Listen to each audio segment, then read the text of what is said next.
400 രൂപയുടെ ചായ ഗ്ലാസ്സിലാക്കുന്നത്. 400 രൂപയുടെ ചായ ഉണ്ടാക്കാൻ വേണ്ടി സ്റ്റൗ കത്തിച്ച് വെള്ളം ഒഴിച്ച് ജാഗരി പൗഡർ ഇടുന്നത് ഇളക്കുവാണ്. ജാഗരി തിളച്ചു വന്നപ്പോൾ കുങ്കുമപ്പൂ ഇടുന്നേ,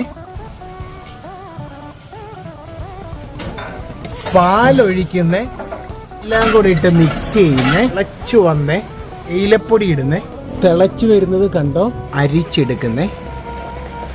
കുങ്കുമപ്പൂവിന്റെ മണമൊക്കെ വരുന്നുണ്ട്. 400 രൂപയുടെ ചായ ഗ്ലാസ്സിലാക്കുന്നേ. പെർഫെക്റ്റ്.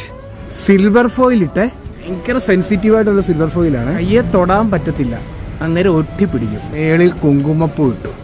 400 രൂപയുടെ ചായയും വാനില കേക്കും. കേക്ക് കോംപ്ലിമെന്ററി ആണേ. ഈ മാസ്റ്റർ ആണ്. പേരെന്താ?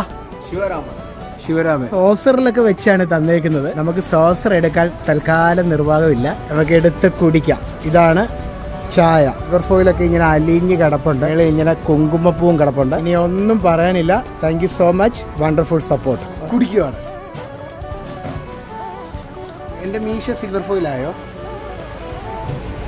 സാഫ്രോൺ ടേസ്റ്റ്, അതായത് കുങ്കുമപ്പൂവിൻ്റെ രുചിയാണ് ഹൈലൈറ്റ് ചെയ്തിരിക്കുന്നത്. കുറ്റം പറയാൻ പാടില്ല, നല്ല സ്ട്രോങ് ചായ.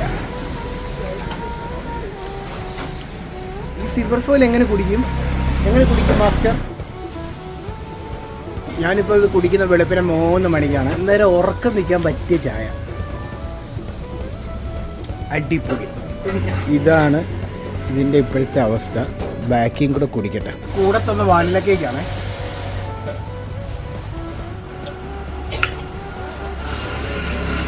പഞ്ചസാര വന്നിട്ടില്ല, ഹെൽത്തി ചായയാണ്. ട്രൈ ചെയ്യേണ്ടവർക്ക് ട്രൈ ചെയ്യാം. ഞാൻ കുടിച്ച എക്സ്പീരിയൻസ് ആണ് ഇത് പറഞ്ഞത് കേട്ടോ. സിൽവർ ഫോയിൽ അല്ലേ ഇതിൽ ഒട്ടിപ്പിടിച്ചത്. മിണ്ടത്തില്ല. ഒരു കാര്യം പറയട്ടെ, 400 രൂപയുടെ ചായ മാത്രമല്ല ഇവിടെ ഉള്ളത്. 10 തൊട്ട് 400 രൂപ വരെ ഉള്ള ചായ ഉണ്ട്. ഈ value Thiruvananthapuram Kowdiar toll junction income tax ഓഫീസിന്റെ തൊട്ടടുത്താണ്.